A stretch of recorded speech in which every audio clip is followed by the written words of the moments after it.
Resource Management and Labor Welfare, and we are preparing for NTA UGC NET JRF 2022, and we are studying Unit 4 Organizational Behavior. So organisational behaviour से हमने almost सारे topics cover कर लिए हैं जो exam perspective से important है। And सबसे इम्पॉर्टेंट बात है कि जो थ्योरी हम पढ़ते हैं वो थ्योरी से हमारे जो कॉन्सेप्ट क्लियर होते हैं that are very helpful for MCQs PYQs। जब भी आप MCQ सॉल्व करने जाते हैं तो सबसे पहले आपको अपने माइंड में रखना पड़ेगा, लाइक आपको अपने एक माइंड में बिठा के रखना होगा दैट अगर आपके कॉन्सेप्ट क्लियर नहीं है तो आप रट्टा मार के क्रैमिंग करके सिर्फ एग्जाम को क्रैक नहीं कर पाएंगे। स्पेशली अगर आप JRF के लिए टारगेट कर रहे हैं तो JRF तो बिल्कुल नहीं कर पाएंगे आप। सो हमेशा अपने कॉन्सेप्ट को क्लियर करिएगा, अपने कॉन्सेप्ट को पे लाइक देखिए कि आप कॉन्सेप्चुअल लर्निंग करें, ना कि आप कोई ऐसी लर्निंग कर रहे हैं जिसमें आप सिर्फ रट्टा मार के पढ़ रहे हैं। क्योंकि रट्टा मार के पढ़ी गई चीज या फिर रट्टा मार के अगर आप स्टडी करते हैं तो आपके लिए वो बेनिफिशियल नहीं होने वाली है, right. So that is why I brought up to whole course on my platform, जहाँ पर मैं यूनिट 1 to 10 आपको कवर करके दूंगी अपने चैनल पर। एंड उनके हर यूनिट से वो सारे टॉपिक्स मैं कवर करूंगी जो एग्जाम पर्सपेक्टिव से इंपॉर्टेंट है, जिनके बेसिस पे क्वेश्चंस बनते हैं। जिनके बेसिस पे क्वेश्चन नहीं बनते हैं उन टॉपिक को भी लेंगे, क्योंकि वो टॉपिक कहीं ना कहीं इंटर रिलेट करते हैं क्वेश्चन से। क्योंकि कहीं ना कहीं अगर आपके कॉन्सेप्ट क्लियर है तो आप जानते नहीं कि किस टाइप के क्वेश्चंस UGC पूछ लेता है, या फिर आप लाइक आपके सामने ऐसे क्वेश्चन भी आ जाते हैं एग्जाम में जो आपको लगता है कि कभी ना जाना है ना कभी सुना है, तो ऐसे क्वेश्चन भी UGC डाल देता है। लेकिन अगर आपने कॉन्सेप्चुअली पढ़ा है स्टडी को, तो कहीं ना कहीं आप एलिमिनेशन एंड सब्स्टिट्यूशन का सहारा लेकर के आप क्वेश्चन को सॉल्व कर सकते हैं, राइट। सो मैं आपकी स्क्रीन पर दिखा देती हूँ आज का हमारा टॉपिक। ये सारे जो आपकी स्क्रीन पर दिख रहे हैं ये सारे टॉपिक्स हमने किए हुए हैं हमारे चैनल पर ही,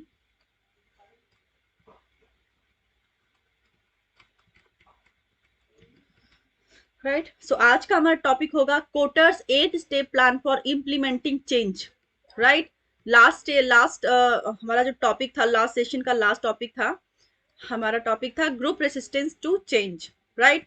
आज हम बात करेंगे Kotter's 8 step plan for implementing change, ठीक है।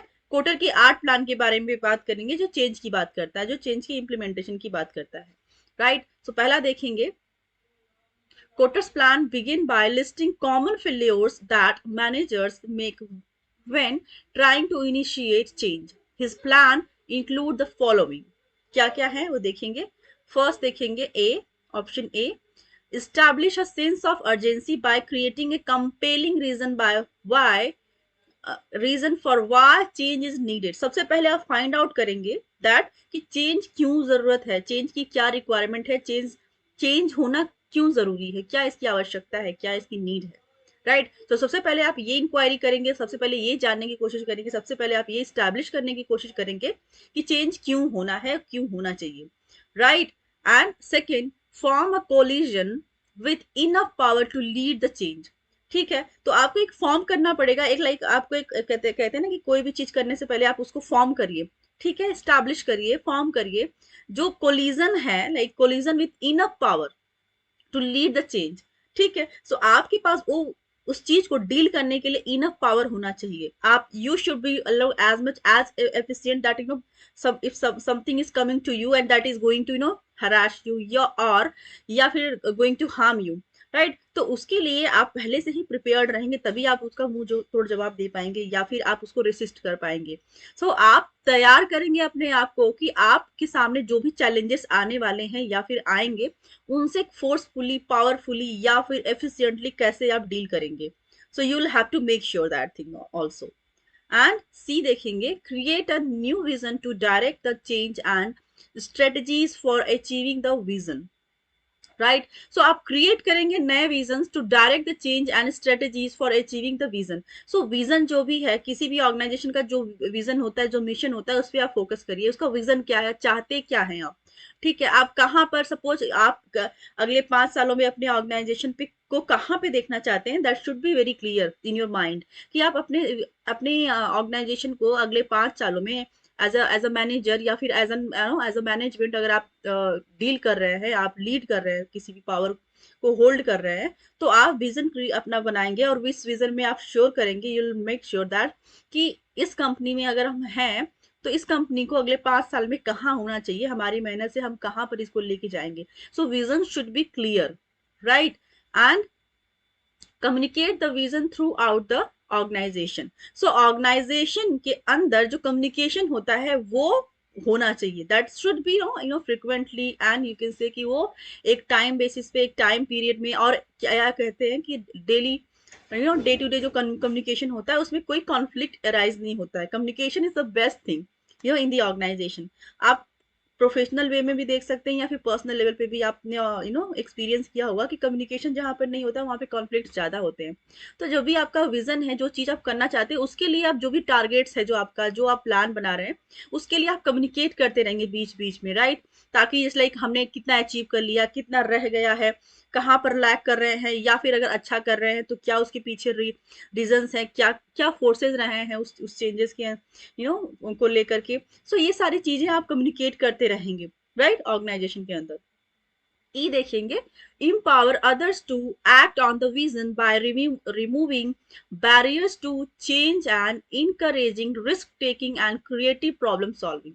और इसके साथ ही आप कम्युनिकेशन के साथ साथ ही आप एम्पावर भी करेंगे उन लोगों को जहां जहां पे आपको लगता है कि ये लोग कहीं ना कहीं लैग कर रहे हैं या फिर डीमोटिवेट हो रहे हैं, डीमोरलाइज हो रहे हैं. तो आपका काम क्या होगा एज ए मैनेजर, आप उनको जो सपोज कोई भी जो जो विजन है, कंपनी का जो गोल है, जो टारगेट सेट किया है, उसको अचीव करने में अगर कोई किसी भी तरह की बाधा आ रही है, कोई भी हर्डल आ रही है, कोई भी हिंड्रेंस आ रहा है बीच में, तो आप उससे कम आउट कैसे करेंगे, उसको डील कैसे करेंगे. तो इन चीजों को डील करने के लिए अगर कहीं ना कहीं अगर आपके सबऑर्डिनेट्स लैक कर रहे हैं, तो आप उनको इनकरेज करेंगे, उनका मोरल हाई करेंगे, राइट. सो ताकि वो प्रिपेयर हो सके रिस्क टेक करने के लिए, राइट. एफ देखेंगे, plan for, create and reward short-term wins that move the organizational towards the new vision. So plan for, create and reward short-term, right, wins that move organization towards the new vision. So आप सबसे पहले plan करेंगे, फिर create करेंगे कि इस तरह से इसको होना है वो डिसाइड करेंगे, राइट. उसके बाद आपका जो जो स्पैन ऑफ अचीवमेंट है वो शॉर्ट टर्म अगर होता है तो वो आप कहते हैं कि आपने एक छोटा सा गोल सेट किया कि लाइक विद इन 1 वीक की अगर बात कर ले आप, ठीक है. सो 1 वीक में हमें इतना करके दिखाना है ऑर्गेनाइजेशन को, राइट. एज अ टीम हम इतना करके दिखाएंगे इन इन अ वीक ओनली, राइट. तो अगर आप छोटे छोटे प्लान्स बनाते हैं, उनको क्रिएट करते हैं, छोटे छोटे अचीवमेंट्स करते हैं, तो वो बहुत ज्यादा बेनिफिशियल होते हैं, राइट. जैसे आपने देखा, आप अगर आप एजुकेशन करते हैं तो एजुकेशन में भी आप देखते हैं कि पहले क्या हुआ करता था, यूपी बोर्ड में ऐसा होता है कि हाफ ईयरली एग्जाम होता है, फिर लास्ट का जो 1 ईयर के बाद होता है एग्जाम, वो होता है like half yearly and yearly exam होते हैं. लेकिन सीबीएसई बोर्ड में अगर आप देखेंगे तो वो क्या करते हैं कि जो प्रिपरेशन उनकी होती है स्टूडेंट्स को लेकर के, वो मंथली करवाते हैं कि मंथली उनके वो क्या करते हैं कि मंथली आपके टेस्ट लेते रहते हैं. मंथली आपके सिलेबस में आपके बोलते हैं कि इतने चैप्टर्स कवर कर लिए हमने एक मंथ में. सो सपोज 2 चैप्टर्स कवर कर लिए, 2 लेसन कवर कर लिए, 2 लेसन को तैयार करके आएंगे, उन 2 लेसन का हम टेस्ट लेंगे या फिर उसका एक एग्जाम लेंगे, ठीक है, आपसे. तो वो हो गया कि वो शॉर्ट टर्म आपको तैयार कर रहे हैं, आपको स्टूडेंट्स को अपने. तो उससे क्या देखो, दोनों यूपी बोर्ड और सीबीएसई बोर्ड दोनों के ही अपने फीचर्स हैं, अपने अपनी क्वालिटीज हैं. दो ऐसा नहीं कि कोई अच्छा है कोई बुरा है, लेकिन वो अपने पैटर्न है उनके, राइट. सो कहीं ना कहीं आप सीबीएसई बोर्ड में देखेंगे तो लोगों को ये चीजें पसंद आती हैं. क्यों? क्योंकि वो थोड़े थोड़े सिलेबस को अच्छे से कवर कराते हैं, उनका टेस्ट लेते रहते हैं. इससे क्या होता है, बच्चे तैयार होते रहते हैं. आप 6 महीने के बाद अगर टेस्ट लेते हैं तो क्या होता है कि पूरे हाफ सिलेबस आपको इकट्ठा प्रिपेयर करना पड़ता है, राइट. सो थोड़ा सा वो पेनफुल हो जाता है स्टूडेंट्स के लिए, लेकिन कहीं ना कहीं उसका फायदा भी है. सो उसके फायदे और नुकसान की बात अभी नहीं करेंगे, हम बात करेंगे अभी यहाँ पर, ठीक है. तो इस तरह से छोटे छोटे प्लान्स बनाएंगे, छोटे छोटे प्लान्स के अंदर आप गोल सेट करेंगे कि क्या कितना हमें और कब कितने दायरे में रह करके ये चीज को कंप्लीट करना है. तो इस तरह से आप इस चीज में सक्सेसफुल होते रहते हैं, राइट. जी देखेंगे, consolidate improvements, reassesses changes and make necessary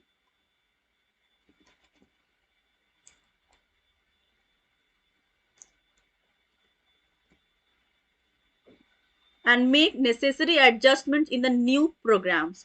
ठीक है. सो आप सबसे पहले कंसोलिडेट करेंगे इंप्रूवमेंट्स को, कितनी इंप्रूवमेंट्स हैं उनको असेस करेंगे, चेंजेस को देखेंगे कितनी चेंजेस हुई हैं, ठीक है। और आप एक नेसेसरी जो एडजस्टमेंट्स हैं वो भी आप देखेंगे, उनको करेंगे आप। अगर कहीं पे लगता है कि अप एंड डाउन हो रहा है, कुछ चीजें ठीक मैच नहीं कर रही, तो आप उनको पूरी कोशिश करेंगे कि उनको अच्छे से मैच अप करें। उनका लाइक जो चीजें हॉच एंड पॉच हो गई हैं उनको अच्छे से देखेंगे आप।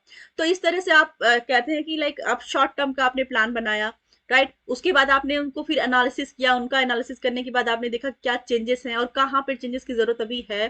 तो ये सारी चीजों को आप ध्यान में रखेंगे।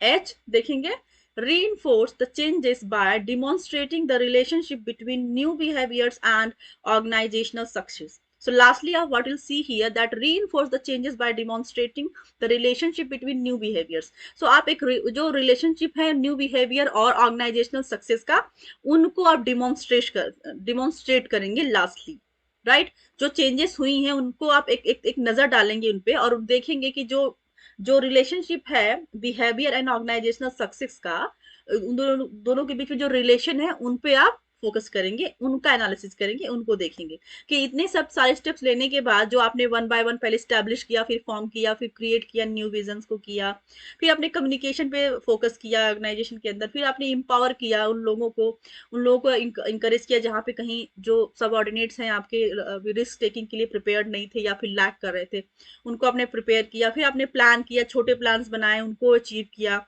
आपने फिर इम्प्रूवमेंट्स पे ध्यान दिया, उनका असेसमेंट किया, एंड जहाँ पे जरूरी एडजस्टमेंट करने थे वहां पर आपने वो भी किया। लास्टली आपने क्या किया, लास्टली आप देखेंगे कि जो रिलेशनशिप है ऑर्गेनाइजेशनल बिहेवियर और ऑर्गेनाइजेशन सक्सेस के बीच जो बिहेवियर है, राइट, उनको आप देखेंगे कि किस तरह से उसका डिमॉन्स्ट्रेशन हो रहा है किया। एंड लास्टली आप लाइक इस फेज में आप देखेंगे कि किस लेवल पे हमने अचीवमेंट किया है, right. So these are the 8 steps for plan for implementing change of Kotter's. तो ये आप ध्यान में रखिएगा, दे आर वेरी इंपॉर्टेंट, क्योंकि मेरा मेन मोटो है कि आपके कॉन्सेप्ट क्लियर हों। आई होप आपको ये समझ में आया हो। अगर नहीं आया हो तो आप मुझे कमेंट सेक्शन में कमेंट करके बता सकते हैं। I will make another session, I will do like whatever is good for you, right. आप देखेंगे action plan I will take in another session. तो तब तक के लिए आप मेरे साथ बने रहिए, मेरे साथ जुड़े रहिए, and thank you so much for watching me. Thank you very much.